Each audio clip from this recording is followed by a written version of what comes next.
Super excited to be here. My name is Bryan Peterson, and I am a success life coach with Achieve, Grow, Succeed Coaching.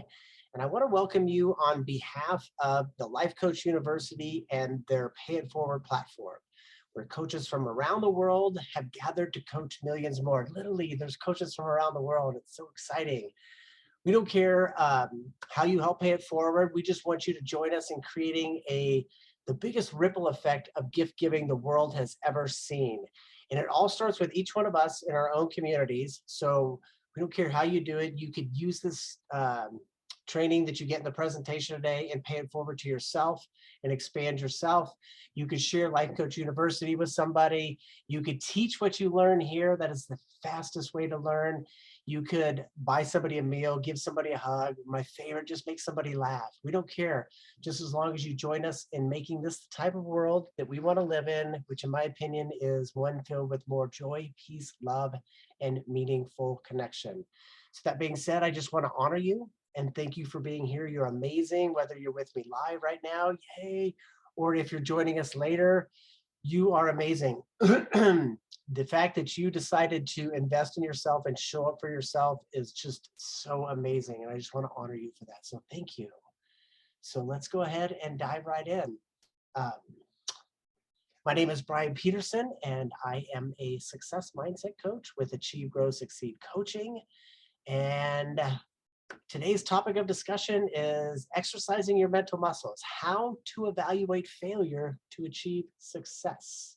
So, just a precursor here, I tend to talk fast.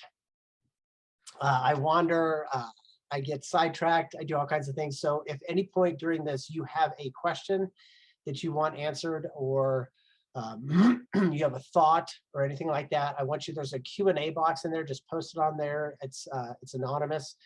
So I will get to it as soon as possible. I will be stopping periodically through here just to see if anybody's got any questions.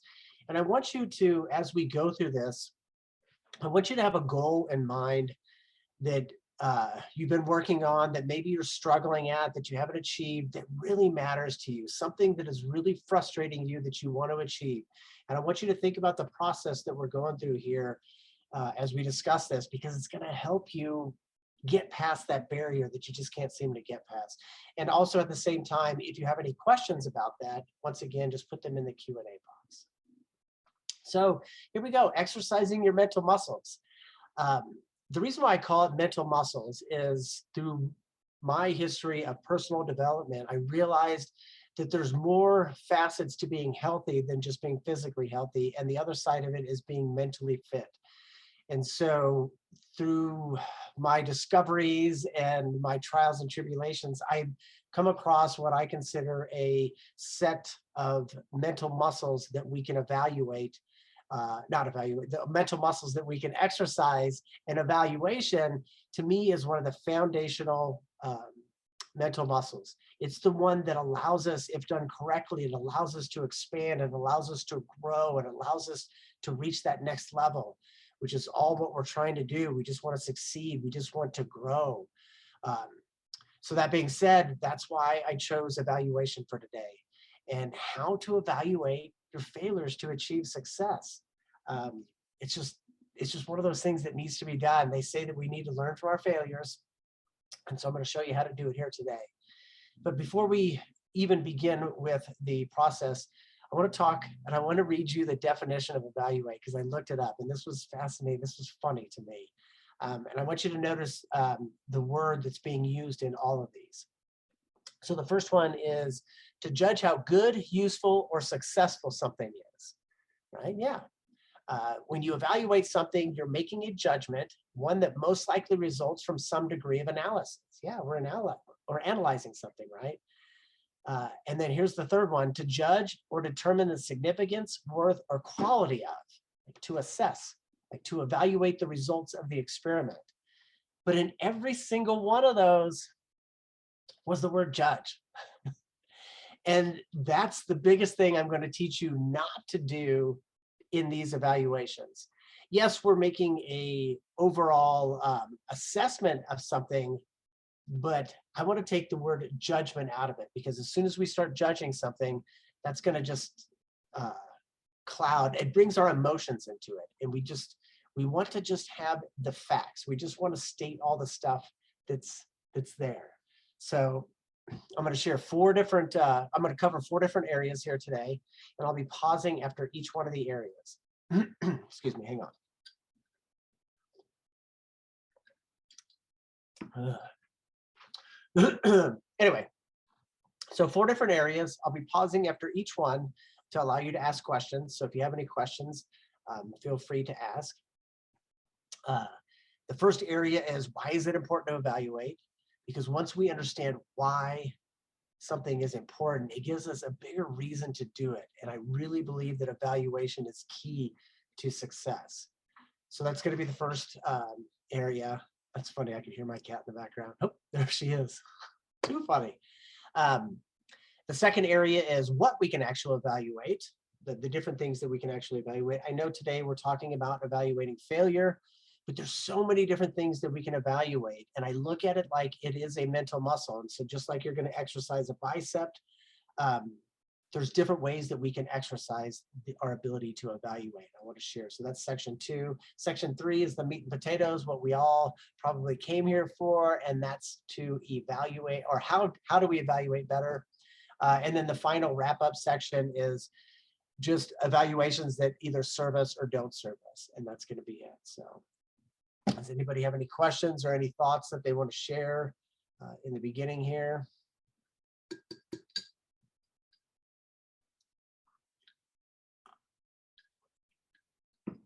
I am going to laugh as my cat runs around this house. I can see her in the back window back there.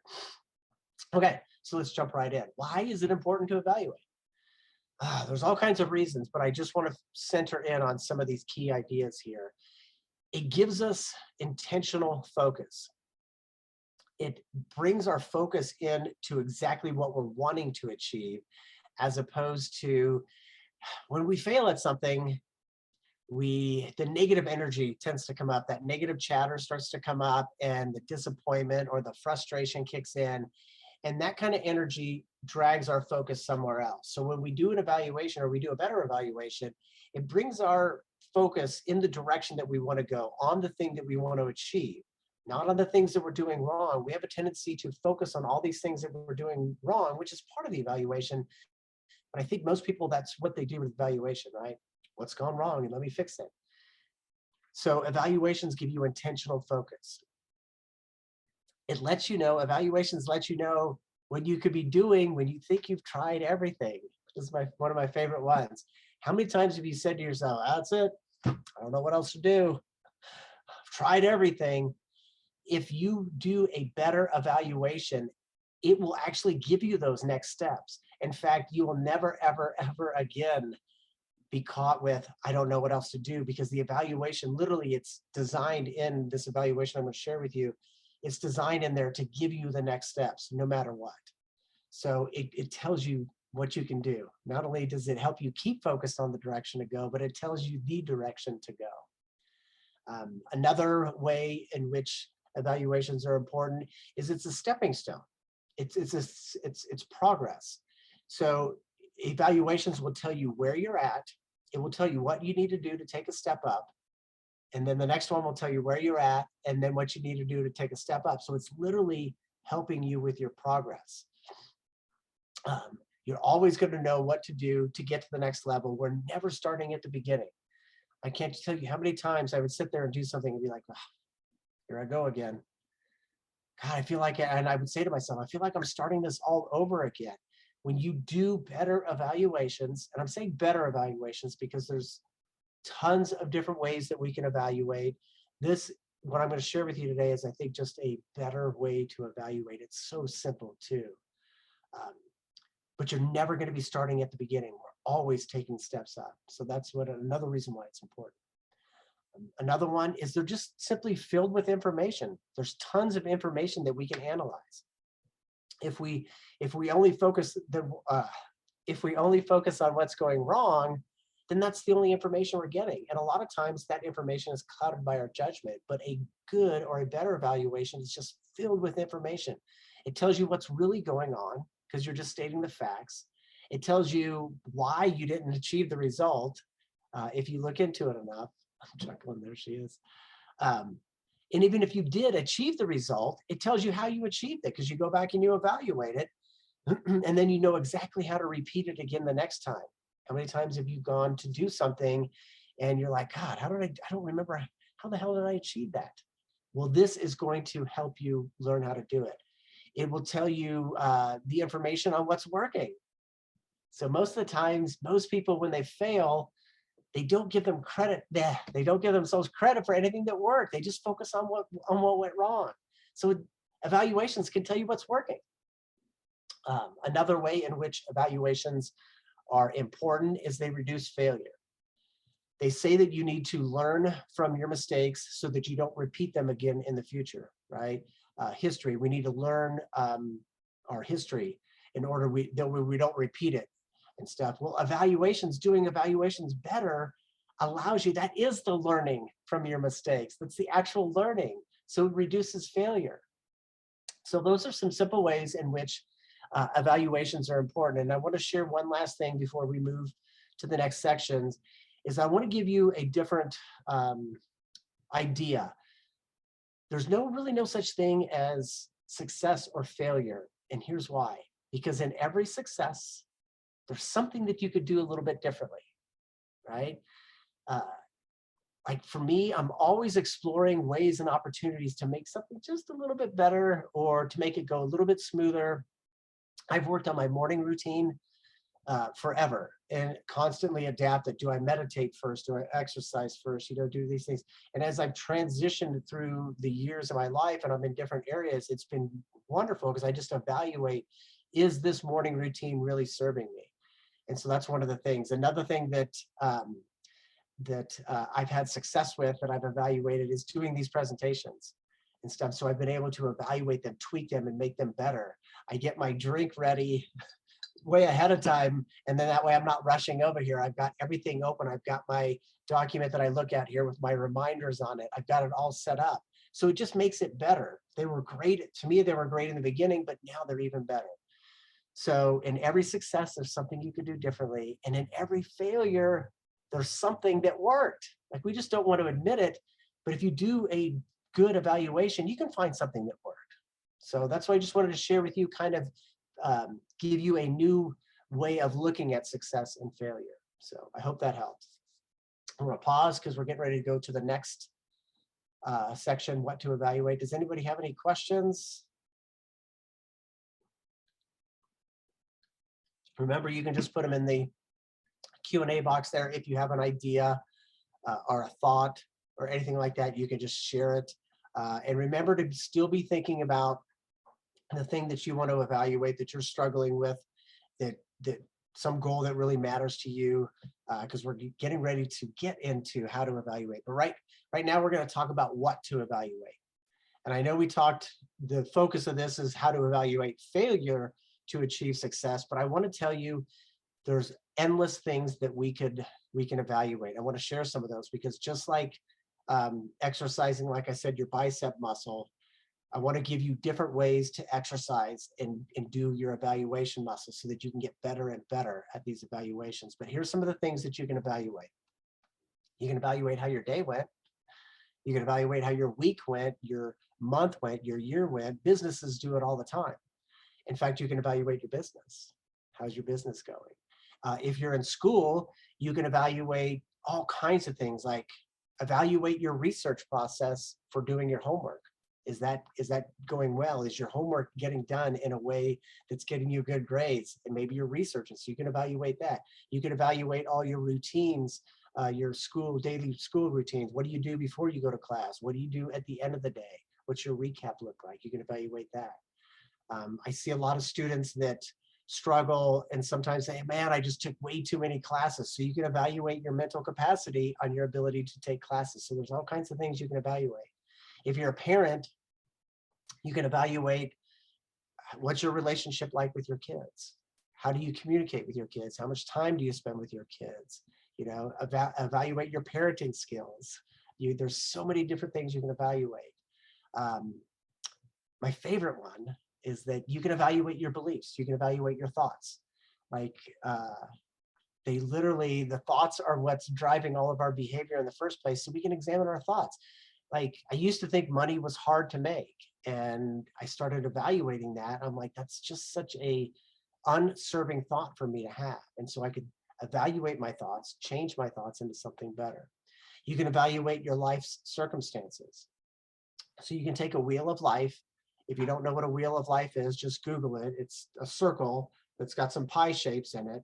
And each one of those pies is a different area of your life, your career, your romance, your relationships, your fun and your recreation, and all those different areas. So you can examine all those different areas of your life. And that's super great, because a lot of the times I hear people that are unfulfilled or their life just isn't what they want it to be.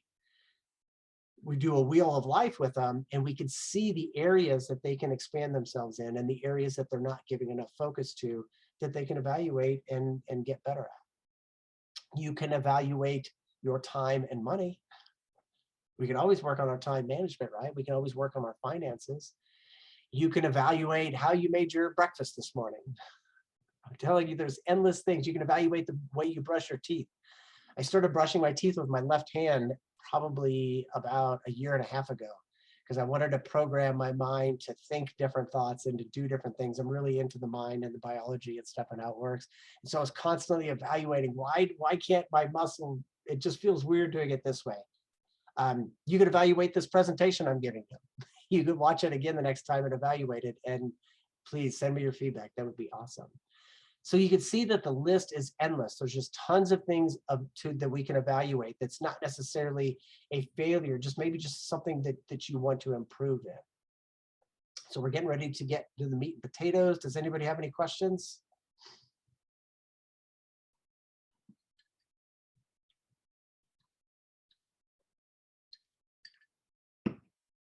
Awesome. Okay.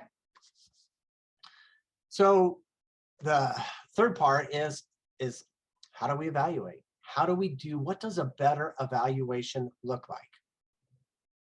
And I know this is what you're here for, and I wanted to make it as simple as possible. I've done a lot of different evaluations. I remember Tony Robbins back in the day his formula for success was something like, define your goal, create a plan, execute the plan, and if that doesn't work, change the plan and do it again. And if that doesn't work, if you don't succeed, change the plan and do it again. And I thought, man, that was amazing. But it was the change the plan your part that I really struggled with. And that's the process I want to share with you today. I've taken knowledge from my mentors and all kinds of people and put this into a very simple 4-step process that I believe is so simple and so easy that you're going to be, really, Bryan, is that it? But the first thing I want to do is I want to bring up the judgment thing again. We talked about that in the very beginning. The first thing we want to do when we do evaluations is we want to remove all judgment. We need to do them objectively. We need to take our emotions out of it. There's an old saying that says, when emotions are high, intelligence is low. And it's so true.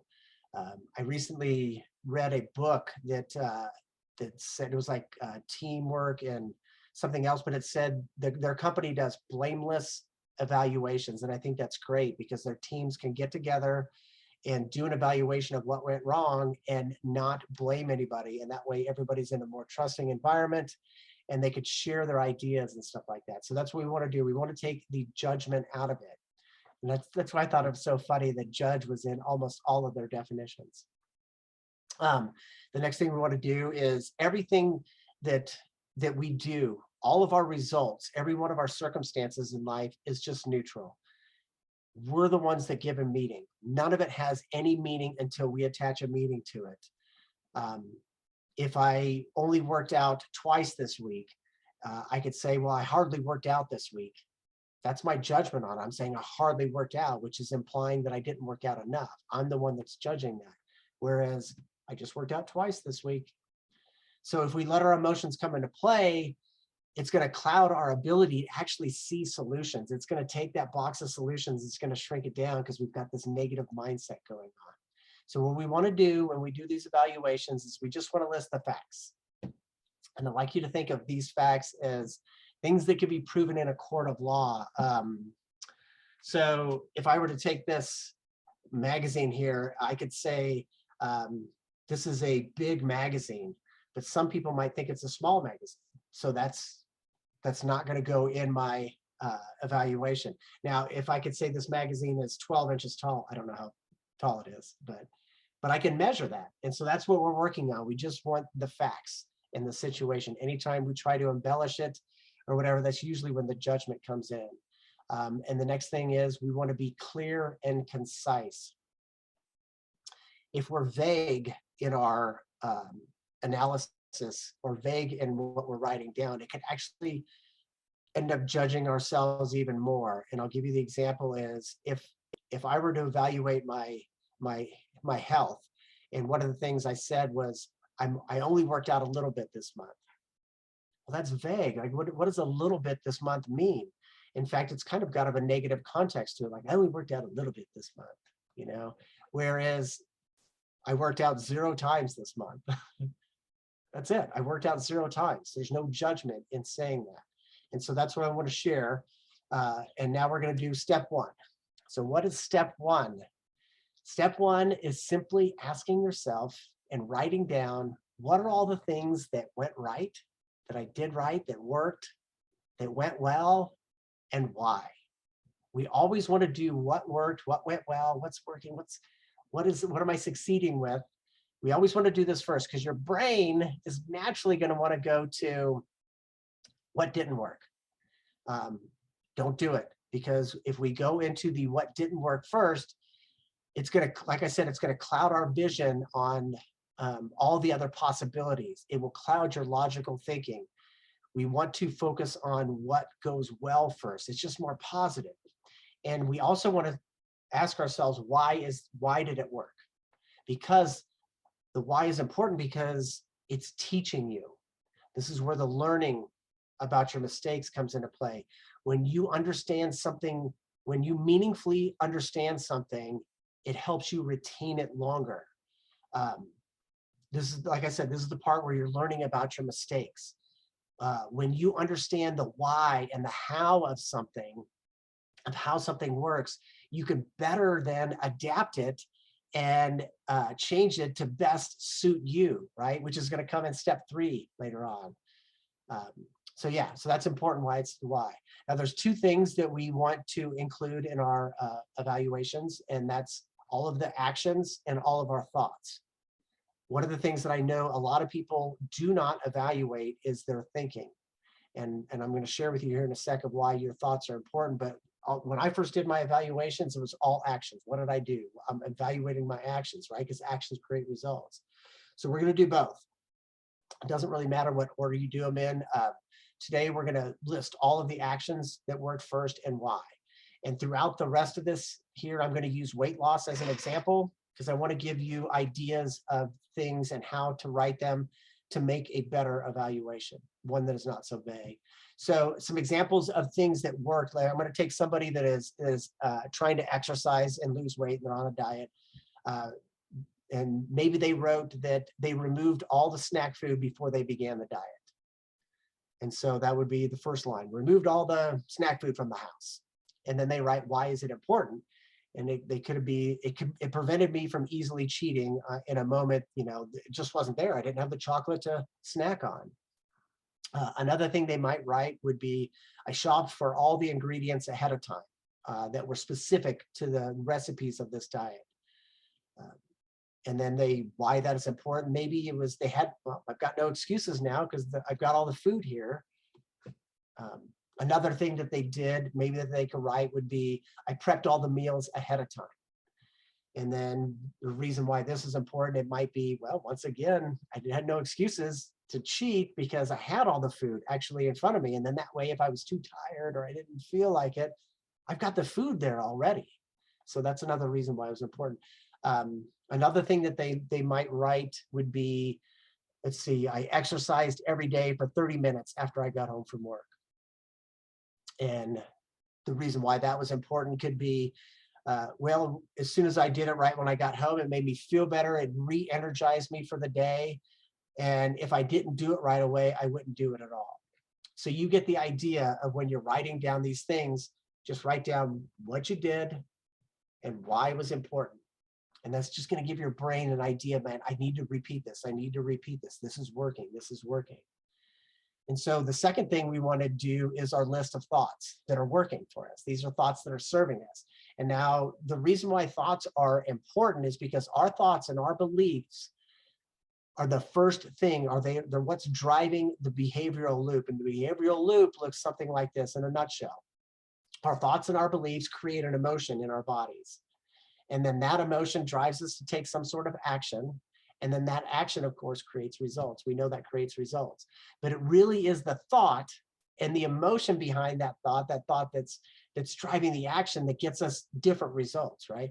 Because I'm here to tell you that when you're confident about something and you're thinking confidently about it and taking action, you're going to get different results than if, let's say, you're in doubt or overwhelmed. It's going to be completely two different results that you're going to get. And so that's why we need to focus on what are thoughts. We need to find thoughts that are driving us, that are motivating us, that are getting us excited, that are getting successful results. And then in step 2, we'll find the ones that aren't. So another thing to note here is to be careful when you're labeling these thoughts or you're putting these thoughts down. Don't label these thoughts whether they're true or not. I don't care. It doesn't matter if these thoughts are true or not. We're looking for thoughts that just serve us. Are they guiding me in the direction that I want to go? Is this helping me get to achieve my goal? It doesn't matter if it's true or not. We just want to drive us that direction. So some thoughts that this person, let's say we're on the same train of this person losing weight. Some sample thoughts that they might write down would be, if somebody else can do it, then I can do it. And then why is this important, or why did this help? Well, maybe they wrote, well, it gives me confidence. And it also helps me realize that, there's all types of people out there that have succeeded already. And if they can do it, then I can do it. And so it motivates me.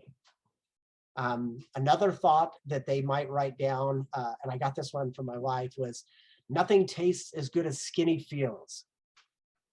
And a reason why that might be important for them is that makes them focus on the long-term results that allows them to overcome those just impulse moments where there's my cat again, where they're just wanting that piece of chocolate, and then they're like, nothing tastes as good as skinny feels, and so they put the chocolate down. So that's another reason. Another thought that might help them might be, I can find recipes that I like and that the food on the diet actually tastes pretty good. It tastes better than I thought it would. This is a great thought for them to have because it gave them, what's the word I'm looking for? It gave them a variety. I can find recipes that I like. It gave them the ability to make it their own. And it also gave them the idea that this food tastes good. I can find recipes that taste good to me that are healthier. So that's another reason. So those are all just some examples of thoughts that are serving somebody. So does anybody have any questions about what are we writing down that worked and the reasons why we're writing it down? Okay, sweet, I will move on. You're making this too easy on me today. Step 2. This is where we're going to find out what's not working. This is the step that everybody does first. So step 2, write down all the things that either went wrong or didn't work or didn't feel good to you or didn't help you achieve it, and then write down why. The reason why the why is going to be important is this one is because it's going to give us the problem that we need to solve.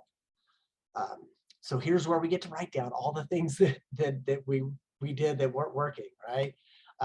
Only this time we're just going to state the facts. We're going to take our feelings out of it, just the facts. We want to list things like numbers or amounts or things like that. We want to avoid the vague words like always or often, or there's adjectives or whatever, like many, they can be misleading, and your exact memory may not be there. Like, oh God, instead of saying I didn't work out that much this week, you could put, I worked out X amount of times. And if you don't remember, just put your closest guess. But what not remembering is going to do is it's going to help you remember that that's what I need to track. I need to start tracking some of these simple numbers because that's what we're going to analyze. And so the next week you'd be like, putting tally marks down every time I exercise. So then I exercised 6 times this week. It's basically going to help your awareness muscle, which is another mental muscle. It's just basically showing what you're paying attention to in the moment. And then the last thing before we do the list of what's not working is we want to avoid being nitpicky. We don't want to, I don't know, just nitpick everything. That's where the judge in your head, that's where the negative, the guy comes out. And, you know, like, Bryan, you weren't working hard enough or whatever it is. So once again, there's 2 things you want to track is your actions that didn't work and your thoughts that weren't serving you. And so in alignment with the exercise or the weight loss theme that we're going with today, some things that this person might write down might be, I did not exercise after getting home from work. Well, why? Well, I was too tired all the time. That could be the reason. So that could be something that didn't work. Maybe it was his plan to work out after he got home and he just didn't do it. Another one might be, I did not use the resistance bands. And then the reason why, well, they were confusing to use and they didn't seem to work well. And the reason why I shared that particular one is because that's an example of a vague type of statement. They were confusing to use and they didn't seem to work that well. Well, what is confusing and what does didn't seem to work that well actually mean? Instead, they could put something like, I didn't know how to use the resistance bands and they were not helping me strengthen my muscles. I did not feel like they were helping me strengthen my muscles. That's my goal. So now when we go to what we go to what we could do differently in the next round, we could answer that. We could figure out, well, I didn't know how to use them. How could I figure out how to use them? So another thing that this person might write down would be, I snacked way too often later in the evening. Once again, I'm using this as an example of a vague statement that we want to shy away from, because what is way too often? I snacked way too often, right? It's already got a negative context to it. So we're already judging ourselves there. I snacked way too often doing this. But instead you could put, I snacked 4 times this week in the evening. Can you see the difference between it is I snacked way too often and I snacked 4 times in the evening. And then the next week you can go, okay, so I snacked 4 times in the evening. I want to shrink that. So what's a possible goal? Well, if I only snacked 1 to 2 times in the evening, that would be an improvement and I could easily do that. So you can see how it gives us the direction where we're just writing down the facts. So what are some examples of thoughts that this weight loss individual might be going through and thinking? One of them might be, I'm never going to lose the weight. And so why did that happen? Or why did that not serve them to think? Because it made them feel discouraged or disappointed and actually want to quit. So you get the idea. What are the thoughts and then why it didn't serve me? So another thought, this one's my favorite. The thought, it's not working. It's not working. Tried it all, it's not working. And so why is this thought not serving them? Because it's making them feel like they're not doing enough. They're not doing the right things. They're not trying hard enough. It's just not working. And I want to share with you right now that it's not working. That thought is the biggest lie your mind is going to ever hand you. Remember that there's always something that worked in every failure. So it's not working. It's just it may be true. You may not be losing weight, and in your mind, it's not working. But instead of it's not working, you could say, I've lost 0 pounds. It's not working has much more emotion into it, which is going to drag you down than I've lost 0 pounds. I know I've lost 0 pounds might have some emotion in there for it too, but it's just a different context. It's just stating the facts. And then another thought that might not be serving them. Hang on. I got a comment here. I do this too. I go extremes and I judge myself harshly. Yeah, absolutely. And it's the judgment that really causes us not to come up with the solutions and not to, figure out a way. It's the judgment on ourselves that causes us to quit and then to not start up again the next day.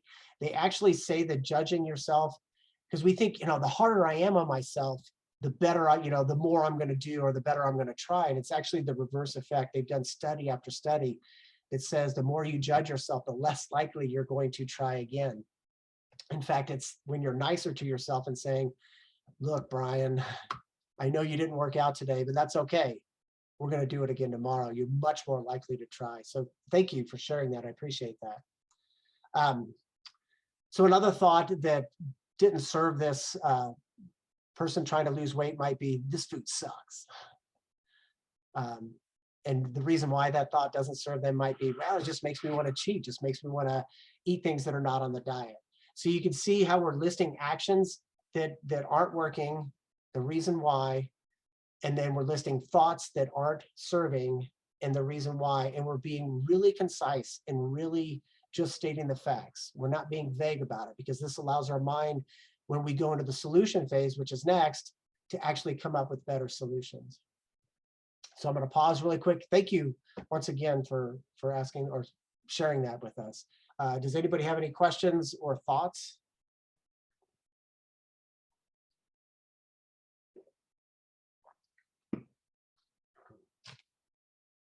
Give me a couple more moments.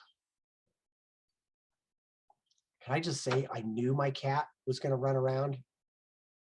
She was sleeping quietly on the bed. And then as I was getting set up for this, I was getting my drink ready. I came around the corner and she was standing on top of this little bookcase thing we have, just staring at me. And I was like, oh, you're going to cause trouble. Okay. So step 3. This is the step where all we're going to do is just ask ourselves, what are all the possible ways that I could do things differently? There's going to be several things that we're going to do here. We can take something that worked and say, how can I improve upon it and make it better? So that's one of the questions we could ask. We could take something that didn't work and say, how can I change that to make it work? We could take something that didn't work and decide, I'm going to get rid of it, and then come up with something brand new altogether and add something back in. So that's kind of the process that we're going to go through. And we want to make sure we set this up on an action plan, like think this thought differently or do this action differently. Excuse me. So once again, we're going to be, what are our thoughts that we could do differently? What are the actions that we can tweak and change?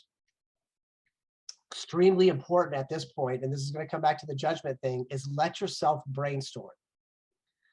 Do not judge, like if you're and you write something down, or before you even write it down in your head. I do this all the time, and so you got to be aware of it. Oh, that's not going to work. So you don't even write it down.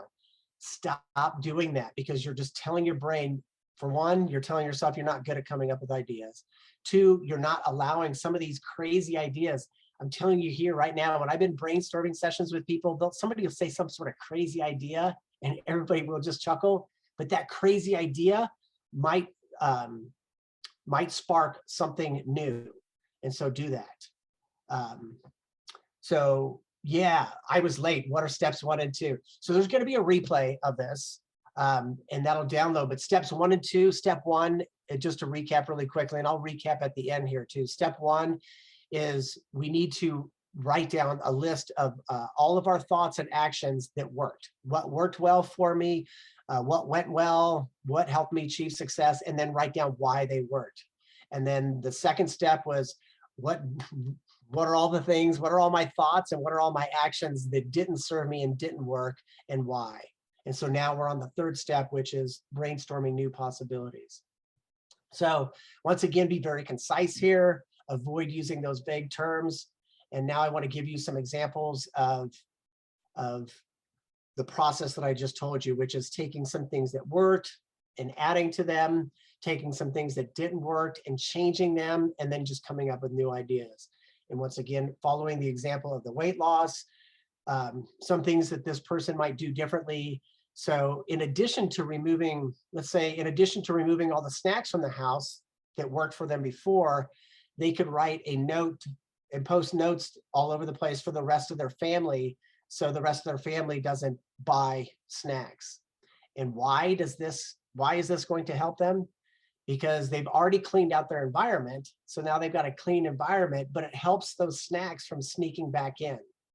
Okay, so that's another reason. That's an example of taking something that worked and tweaking it, just try to see if it made it better. Now, I'm not saying it's going to work. That's what we got to execute it for, but you're going to try it. Hang on one second. We've got another, let's says, my husband once shared his crazy idea to sell paper clips. It was super scary to even be open to this idea. I just thought he was going through a midlife crisis. I don't see anything wrong with selling paper clips. Maybe they could be fancy paper clips or just weird paper clips. Or maybe you could say, this is how we connect and hang on to all the things that are important to our lives. I don't know, but thank you for sharing that. Okay, so that was an example of taking something that worked and then adding on to it. Another one is we can take an example of something that didn't work and we could tweak it.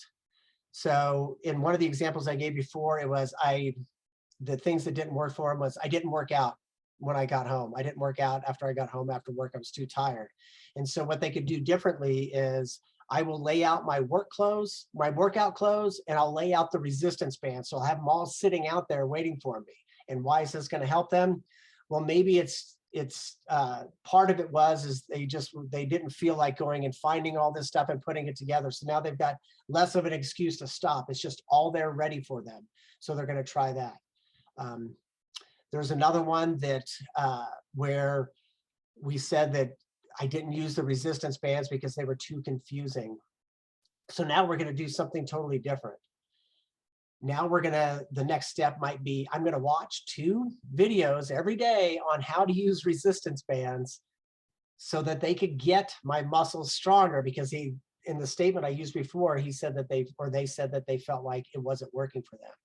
So this is going to help them with the confusion, and it'll help them actually learn how to use the resistance bands. This is why it's helping them.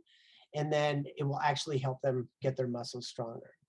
So you can see how we've taken a list of ideas and added brand new ones in. We've tweaked older ones, we changed ones. And so now we've got these new possibilities to do. So now I want to share some ideas on how we could do the same thing, but with our thoughts. But a big note to make here is to make sure that these new thoughts that we're coming up with are actually ones that you believe in. This is one of the big reasons why I tell people that affirmations do not work sometimes, is because have you ever heard some of these affirmations like, I'm all powerful, I'm all powerful, I'm all powerful? You know what my brain says in the background? No, you're not, Bryan. No, you're not. And so it has to be something, it has to be a thought that we're going to believe in. Otherwise, your brain is going to shut it down. Your mind's just going to say, nope, ain't going to happen. And so if we were to, if you wanted to say like something like, instead of it's not working or I'm never going to lose the weight, you wanted to say, I'm amazing and I can do this. You wanted to switch that out. Well, if you're trying to say I'm amazing and I could do this and it's not really ringing true to you, you're feeling a little bit of that resistance, maybe you can say something different instead. Maybe you can say something like, I can get better at this and I could use these evaluations that I'm learning here to learn how to do it. And maybe that works for you, but you got to find something that's going to resonate with you. Otherwise, it's not going to help you. In fact, actually using an affirmation or using a thought that you don't believe in can actually have a detrimental effect. It can actually go the exact opposite way, because you're saying I'm the greatest, I'm the greatest, I'm the greatest. And in your mind, it's just saying you're not the greatest, you're not the greatest. And it makes you not even want to try. So what are some examples of thoughts that we could use the same process with? Take a thought that worked and change it to make it better. I'm going to use the nothing tastes as good as skinny feels, that thought that was working for them, and I'm going to add on to it. Nothing tastes as good as skinny feels, and I can actually find recipes that taste great. Because what I picture when somebody says nothing tastes as good as skinny feels, I picture somebody eating a piece of broccoli that hates broccoli. Nothing tastes as good as skinny feels. Nothing tastes as good as skinny feels, right? But if you use this other thought, nothing tastes as good as skinny feels, and I can actually find stuff that tastes great, that it's going to empower you even more to find things that are going to taste great. And why does that work for you? Because now you're not having to use your willpower as much. You're actually enjoying the food. So that's one thought. That's one way of tweaking the thought, a thought that worked. Another way of changing a thought, that second thought that I used that wasn't working, well, it's not working. So instead of saying it's not working, we could change the thought completely, and we can go, it is working, and here is one reason why. That's a much better way to do it, because when you say to yourself, it's not working, your brain just kind of shuts down and makes you want to quit. But if you say, well, it is working, and here is one reason why. You don't have to list off a bunch of reasons, but just find one reason why and give your mind right there, just feed it one reason. It is working because I worked out one extra day this week than I did the night before. And what that actual thought is going to help you with too, and here's one thing that works, that's going to help you for the next evaluation because you've already written down or you've already come up with something that's working. So that's why it's going to help you out. Here's an idea of a thought you can add that wasn't even there. You're not changing anything. You're just, what are some new possibilities? Maybe it's having the thought that it's okay to have bad days. We're all human. And for somebody, it might look like this helps me because I realized that there were days where I didn't feel like I didn't end up doing it, but I understand that it's not a straight line to success. It's more like this, and that even the best of people have their struggles too. And that's how it's going to help me. It's going to make me realize it's going to use self-compassion and understand that we're all human. So that's how it's going to help you. So that's it. That's the third step, is discovering new possibilities. Hang on, I'm going to take a drink of water, and we've got a question or a comment.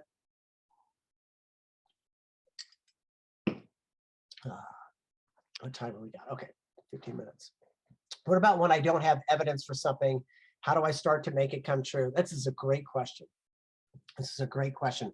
When I don't have, in the very beginning, when you're asking your mind to find evidence of something that's working, it's not. You could actually use other people's evidence, other people's ideas. You could ask other people, what do you see that's working?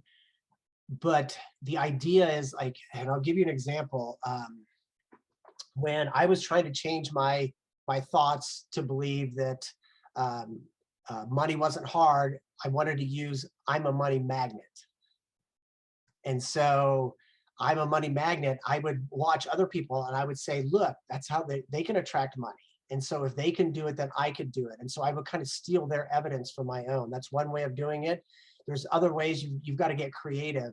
My mentor once said that she would find a penny on the ground and pick it up and go, money magnet. My wife even came up with, when we would use a coupon, that's a money magnet because it's saving us money. So you're going to have to find creative ways. But I promise you that the more you do this, it's called your reticular activating system. And it's basically the lenses in which we look through things. You're basically telling your mind now that I want you to find evidence that it works.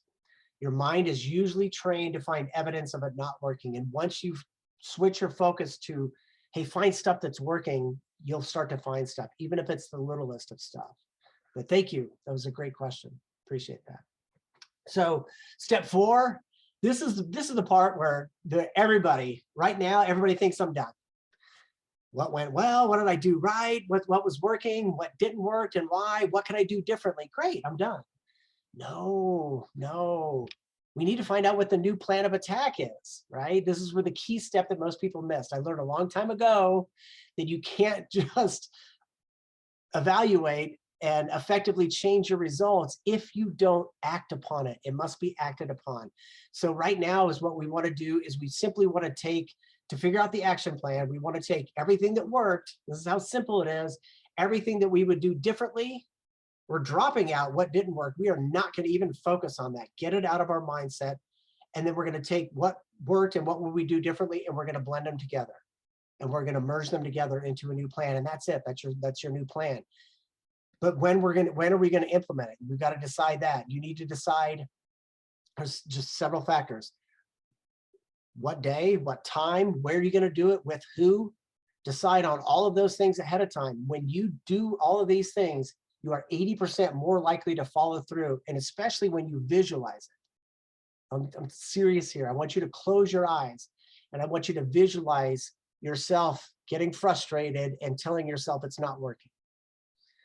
And then just sit there and just go, stop, whatever it is you're going to do, and say, I don't want to think that. I'm not going to think that. I want to think it is working. And here is one reason why it's working instead. I want you to visualize yourself saying it to it, hear your voice. I promise you that it works. I've done it countless times. Since I started visualizing my stuff consistently, I've started visualizing my morning routine. What am I touching? What am I feeling? All of these things, the feels, get the emotion in there. It creates an open loop for your brain, and your brain just wants to follow through. And that's how we're going to implement the next step. And the last thing you need to do for the implementation is just figure out ways that you could get reminders to make yourself ensure that you're enacting the new plan. You can put Post-it notes around the house. I do alarms on my phone. I've got about 7 or 8 random alarms on my phone that when they go off, I'm like, am I doing A, B, or C?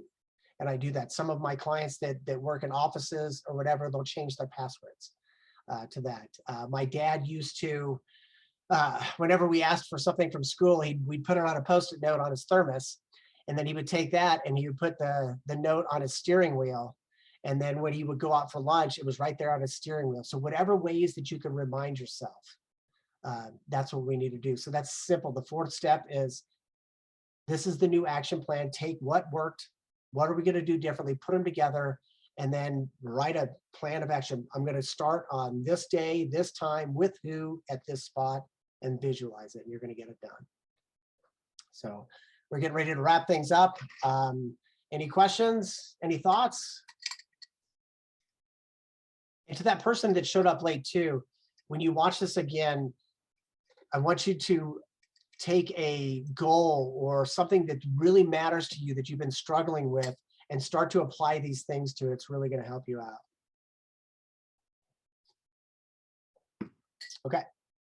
All right, so let's wrap it up. The 4th thing that I want to go over is just some types of evaluations that serve you and that ones that don't. This is kind of a recap in there. Remember, step 1 is find all the things that are going in the right direction. Step 2, find all the things that are pushing you in the wrong direction. Step 3, come up with new possibilities. Step 4, create the new plan of attack.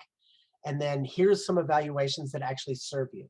So evaluations that are blameless, that are free from judgment, are going to serve you best. Doing evaluations right after an event, like right after you did something. If you tried something and you failed, right afterwards, just do your evaluations. Our memories aren't the greatest. And so if you do it right afterwards, you're going to capture all of that information that you need, all of that analysis that you can do later on. Another evaluation that actually serves you is, even if you don't capture it right away, even if you do it a week, a month, or a year later, it is still worth it. I can't tell you how many times I had a bankruptcy, I lost my business.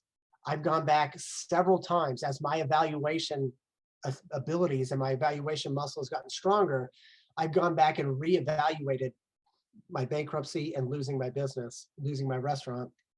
And each time I've come away with gold. And so when you're going to start something new again, like if you're starting another diet again, most of the times we're like, here I go, I'm stuck at the beginning again. You're not, because you did an evaluation on it and you've already got a step up advantage. Okay, so even if you don't do it right away, still do one. Another evaluation that works is evaluations that just state the facts that are clear and concise. Remember, if I could prove it in court, it's a fact. So, and somebody else shared something. This has been very useful. Thank you. Your questions are really useful and get me thinking lots. Yay, that's the whole idea. We want to get the brain going. We want to expand our possibilities, expand our solutions. I always say that that's what coaching is. Coaching is nothing more than me asking you a bunch of questions, and your box of possibilities is expanding. Thank you for sharing that. I'm glad it's working. So those are some evaluations that serve you. Here are some evaluations that don't serve you. Doing evaluation in a negative state of mind. If you're pissed off, you're frustrated, you're disappointed, don't do the evaluation yet. I'm not saying get yourself happy, work yourself up or whatever. Get yourself to a neutral point of view. Wait till you've calmed down, and then you're like, relaxed, and then do the evaluation. Because if you start from negative in the beginning, remember, you're just going to cloud everything that went well. Evaluations that are done to beat yourself up, that are nitpicky, those are never going to serve you. All they're going to do is let that judge voice, it's just going to get louder and louder. And that voice that supports you is just going to get quieter and quieter. Evaluations that are vague, remember, if they're vague, it's not helping you. Like, if your solution is to, well, I'm going to work out more. What does that even mean? I'm going to work out X amount of times this week for X amount of time on these days. That's better. Evaluations that you're done when you're exhausted are not going to help you either. I used to do I do evaluations every night on my day, and there's sometimes where I'm just exhausted. I used to force myself just to do one, and I would go back and read them, and they were just so useless. So don't do it when you're exhausted. Sometimes I'll do it in the morning, or sometimes I'll just skip it. And then here's the last one. You're going to want, your brain is going to say, this evaluation needs to be perfect. Just avoid trying to be perfect. Just do the evaluation, practice it. I promise you, as you get better and better doing them, you're going to get better and better. So that's it. Those are the evaluations that serve you and the ones that don't. I want to share one last two things before I let you go. Celebrate. This is another mental muscle that I teach. Celebrate yourself after you complete an evaluation. It's teaching your mind. Give your mind that shot of dopamine. Get up, do a dance, go out and treat yourself, walk on the grass, play a video game, whatever it is that you do to celebrate, because this is going to teach your brain that it's fun to do. And evaluating is key. It's one of the key foundations to helping us achieve success. So celebrate, that's one. And then the other one is just start practicing evaluations, just start doing them. And I want you to start doing them on the tiniest of things to get your mind. Remember, if you want to exercise your bicep, you just start with small weights and you keep working up to the bigger ones. But to get to yourself to start doing evaluations, just to see how they function, just to see how they work, just start evaluating anything. I mentioned earlier about evaluating your breakfast. Evaluate the way you fry an egg.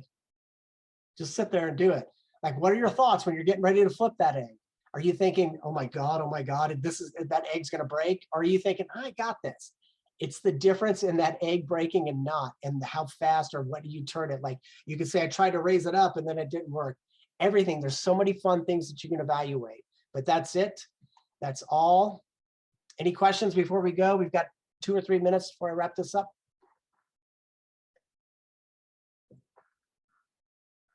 This is fun. I could talk about I could talk about mental muscles all day long. Okay, so once again, I just want to honor you for being here. I appreciate you so much.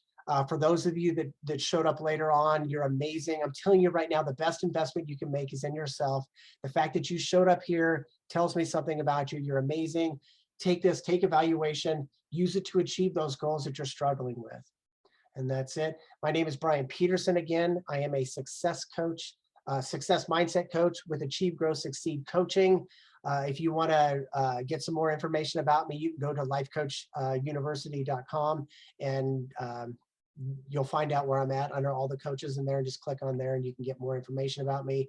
But once again, I want to remind you that this was brought to you by the Life Coach University and their Pay It Forward platform. This is where coaches from around the world have gathered, literally from around the world, to coach millions more. And all that we ask is you pay it forward and join us in creating what I like to think of as the biggest ripple effect of gift giving the world has ever seen. I picture this wave going across the planet. And it all starts with each one of us. So it starts with you. We don't care how you pay it forward. Use the coaching on yourself. Use what you had to enhance yourself. Share it. Teach it with a friend. I promise you, if you teach what you just learned, you're going to learn it even faster. Buy somebody a meal. Give somebody a hug. My favorite, just make somebody laugh. But just join us in creating the type of world that we want to live in. In my opinion, that's one filled with more joy, peace, love, and meaningful connection. That's it. Thank you for coming, and I'm out. I love you all. Bye.